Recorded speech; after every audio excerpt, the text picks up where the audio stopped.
hope everybody's good. On this video here, actually, before I even get into that, a couple things I want to talk about. First, we did hit 100 subscribers like I said in the last video, and that is great. And I've also realized that I'm not putting out enough content per week. I wanted to originally do daily updates and things of that nature, and this is YouTubing is a little bit harder than I thought it would be. I mean, putting it all together than editing. Granted, I don't do anything crazy with my editing. Usually I try to shoot it in one take, so I don't have to edit it a bunch of times.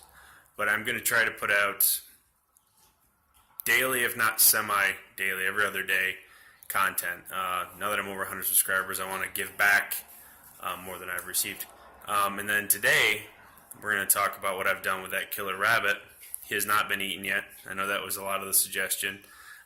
Too scrawny to eat right now anyway. It's a young rabbit.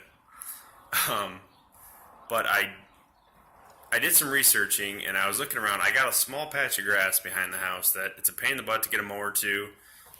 Excuse me. It's just a little, it's a useless backyard. You've seen it. Toby's been back there eating, and I thought, well, maybe the rabbit can naturally mow the lawn. And I did some research on this, and I found that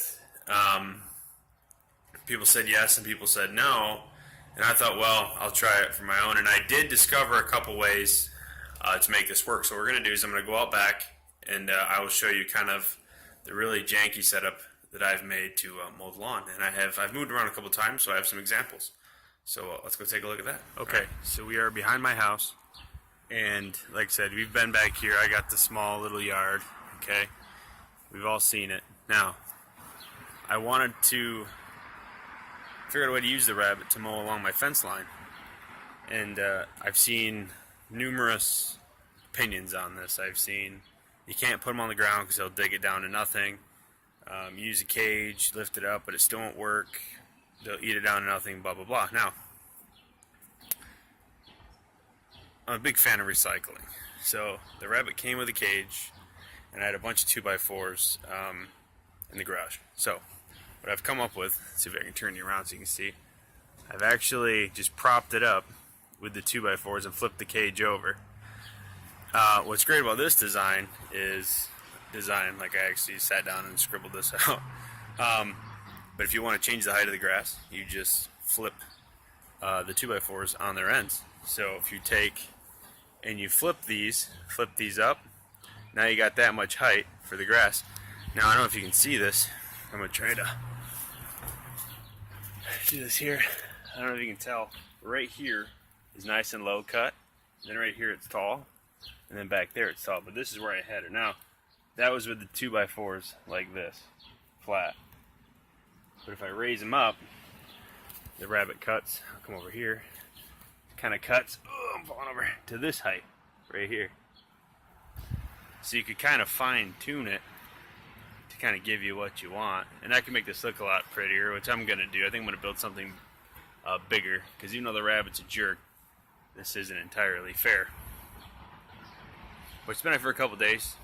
He, she, whatever it is, seems pretty happy. Here, I'll always getting phone calls.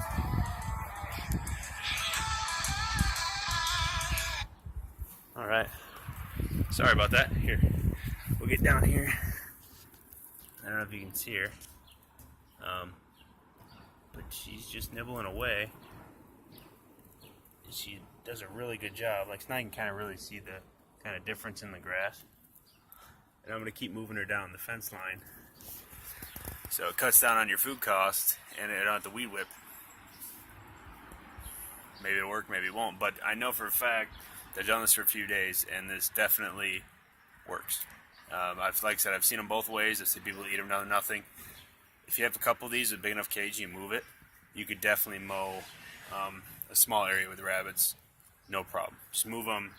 If you have, depending on how many rabbits you got, you might have to move it a couple times a day, or if you have one, move it every day or every other day, or whatever you want to do. One rabbit's not going to do a huge area, yeah, I don't know if you can see her in there. But she's going to town, just eating and eating. So it's DJ from Powers Family Farm, and you can mow with rabbits. So hope everyone's having a good day, and I'll see you tomorrow. And one last thing, I do still obviously give the rabbit water. and I do throw pellets in there once a day. Whether it's necessary or not, I'm not 100% sure. I'm not a huge rabbit guy. I'm kind of learning as I go. But obviously, I don't want it to starve or dehydrate. So water and pellets. I don't know about the pellets. Maybe there's enough grass there if you move them around enough. I just don't know how much grass they could eat per day. So I'm just putting them in there just as a fail-safe. You know, like I said, I don't want to harm anything. But at least not until I butcher it and eat it. That was a joke. Haha. Yeah, so I just want to put that little disclaimer in there. Water and feed. Still necessary. Again, DJ at Powers Family Farm, and see you tomorrow.